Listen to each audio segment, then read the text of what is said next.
Miks onu ööbik nii vaene on? Onu ööbikul on alati kole vähe raha, sest onu ööbik maksab ühte puht tänavat rahvi. Onu ööbik ei oska nimelt hoopiski linnas liikuda.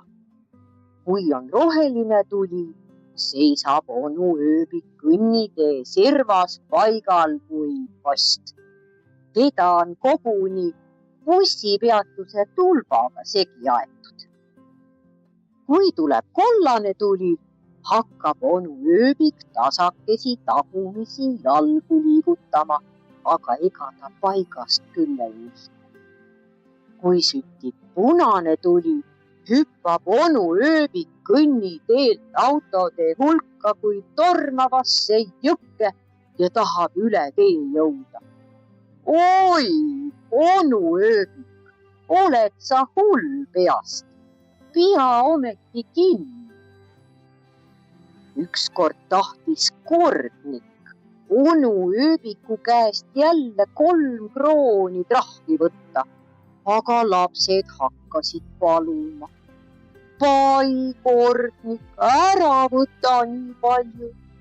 Kollase tulega tegi onu ööbik ju kõik asjad õigesti.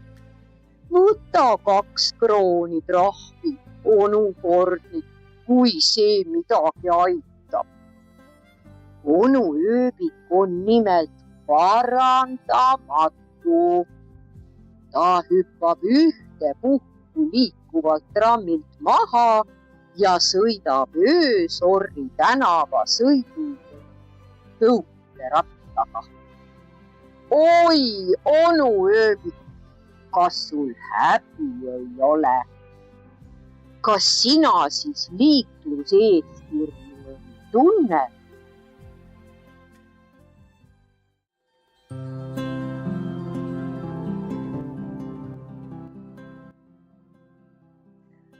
Kuidas onu ööbik teatris käib? Ühel heledal õhtupoolikul läks onu ööbik teatrisse. Oli parajasti laupäeva õhtu ja tulemas laupäeva öö. Onu ööbik oli vaba mees. Ei olnud tal mingit öötööd ees. Onu ööbik andis riidehoius ära oma mütsi ja palitu ning sai vastu ümmarguse numbri. Number 666. Selle pani ta hoolikalt oma punase sametkuue paremasse tasku. See kuub oli tal muide kuldnööpidega ja uhiuus. Onu ööbik kohendas oma kikilipsu ja kammis peeglees peal. Teater on üks peenike koht, nagu sa isegi tead. Siis esitas onu ööbik kontrollijale väärikat pileti, astus trepist üles ja ostis ka teatrikava. Sel olid pildiki sees ja tükk õpetlikku juttu ka. Siis astus ta koos teistega saali, kus olid istepingid ja rõdud ja eesriidevarjul suur teatrilava. See ei olnud ju mingi laste või nuputeater, vaid puha ooper ja ballett. Seal oli laemaalgi laes ja toole kohe nii, et onu ööbik otsis üles oma koha 6. reas. See koht oli tal number 6. Ta võttis istet toolil, millega muide saab ennast kiigutada, aga onu ööbik istus jalg üle põlve ega julgenud algule liigutada. Siis pööras onu ööbik siiski pead, vaatas seda uhket saali. Ta kallutas klapptooli pehmet põhja, mis tõstis ta põlved lõua alla ja uuris seda toredat laemaa. Ja korraga nägi ta ülal rõdu ääre peal oma kallist sõpra ja semu, Markus Trampi jalga. Onu ööbik kargas tooli pealt püsti ja vehkis kavaga, et Markus ka teda näeks. Et Markus ka teda näeks ja et tema onu ööbik tal nägemata ei jääks.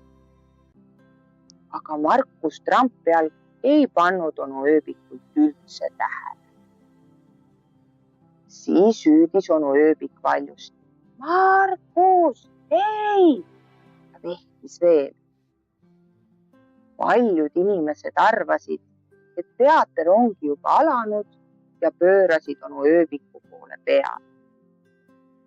Aga onu ööbik pühkis alt saalist minema ja oligi juba rõdu poole teel. Oi, küll tal oli rõõmus meel, nii rõõmus meel. Ta jõudiski üles rõdule ja leidis Markuse üles. Siis avati eesriie ja nad istusid ooperis teineteise süles. Onu ööbik ja ta sõber Markus. Noh, aga ega istumise mõnu pole veel maailma ainuke tarkus. Nii nad vaatasid ooperit ja laulsid ise ka natuke kaasa. Ja vaheajal käisid nad einelauas kui üks mees. Tore. Tore on olla teatris, kui seal sõber on ees. Einelauas sõi kumbki 6 kooki ja jõi 6 mahlajooki. Ja siis algaski ooperi teine pool. Ja nad istusid jälle rõdul koos. Onu ööbik ja tema sõber Markus. Ja neil ununes täiesti, et neil oli all põrandal ka üks istetool. Kõige lõpuks nad plaksutasid ja plaksutasid kõigi teiste vaatajate seas. Ja näitlejad tulid välja ja kummardasid neile.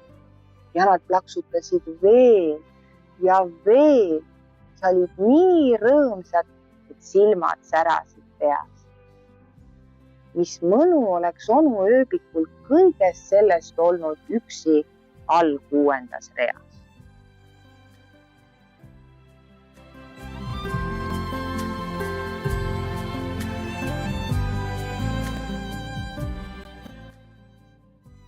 Kuidas onu ööbik jäätist sööb? Onu ööbikule maitseb üle kõige vahveltorbikuga koorejäätis. Teda nähakse tihti koos teiste onukestega jäätisepudka juures seismas. Kui onu ööbikul palgapäev on, jagab ta kohe palgaosadeks 1 osa komplektide ostmiseks, teine osa limonaadi ostmiseks, 3. ja kõige suurem osa jäätise ostmiseks. Ühe väikese osa palgast eraldab onu ööbik kurgurohtude ostmiseks. Need kuuluvad nimelt suure jäätise söömise juurde, nagu saladlihasöögi juurde. Ühel kevadisel hommikul ostis onu ööbik töölt tulles korraga 24 jäätist, sest talle oli makstud töökohast palgale lisaks veel preemiat. Onu ööbik läks koju ja sõi jäätised kõik korraga ära ning heitis mõnuga magama. Õnneks sõitis üks tuttav kiirabi auto sel hommikupoolikul onu ööbiku majast mööda. Autojuht märkas, et onu ööbiku maja on üleni härmas, kuigi oli maikuu ja ilm küllalt soe. Autojuht näitas onu ööbiku maja kiirabiarstile ja tuttav kiirabiarst sai asjast kohe aru. Ta tormas koos kiirabiõega majja, haaras jäätisest jäätunud onu ööbiku voodist kanderaamile ja toimetas lähimasse haiglasse üles sulatamisele. Nii lõppes kõik hästi. Muidugi võib igaüks ise arvata, mis oleks juhtunud, kui onu ööbik oleks need jäätised jaanuaris ära söönud.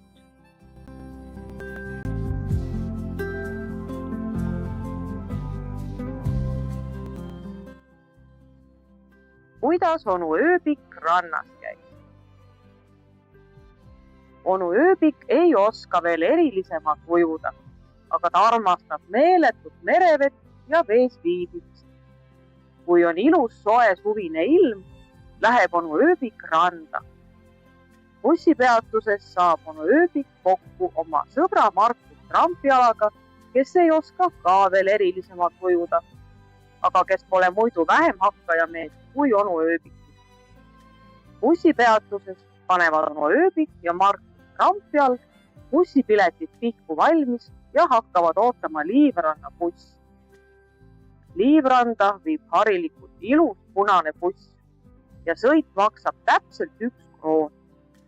Onu ööbik ja ta sõber Markus ei sõida peaaegu kunagi siniste bussidega. Need lasevad nad parem mööda.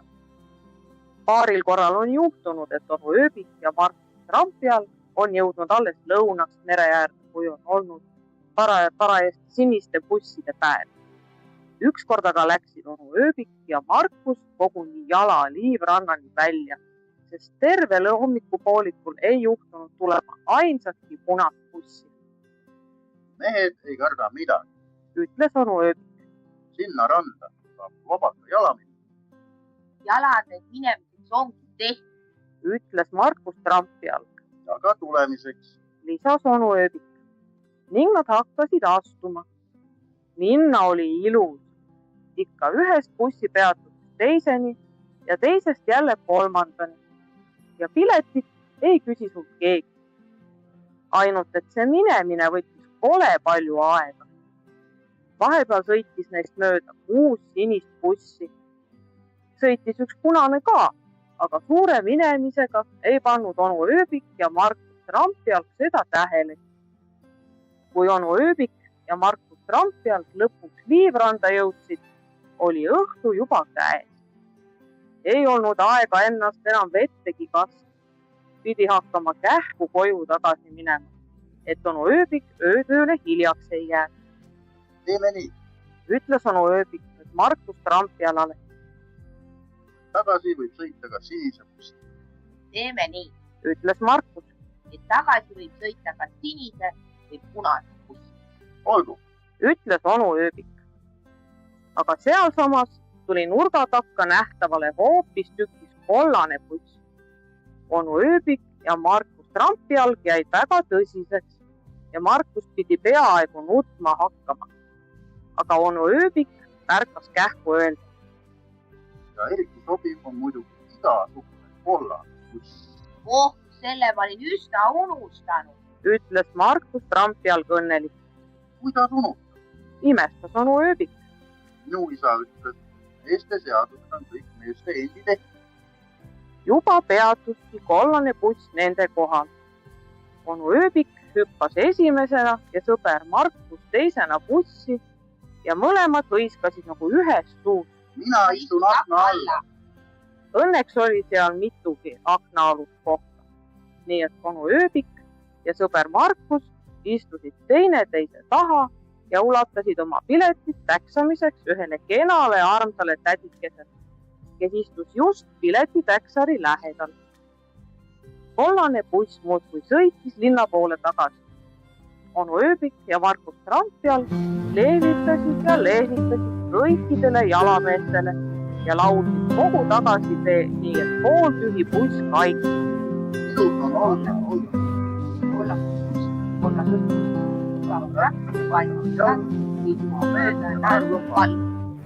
Kõik teised bussilised muigasid ka omaette. See kena väike tädikene kaasa arvatud, kes nende piletid oli ära tähtsanud. Nähtavasti olid nad kõik onu ööbiku ja Markus Trampialaga ühes nõus.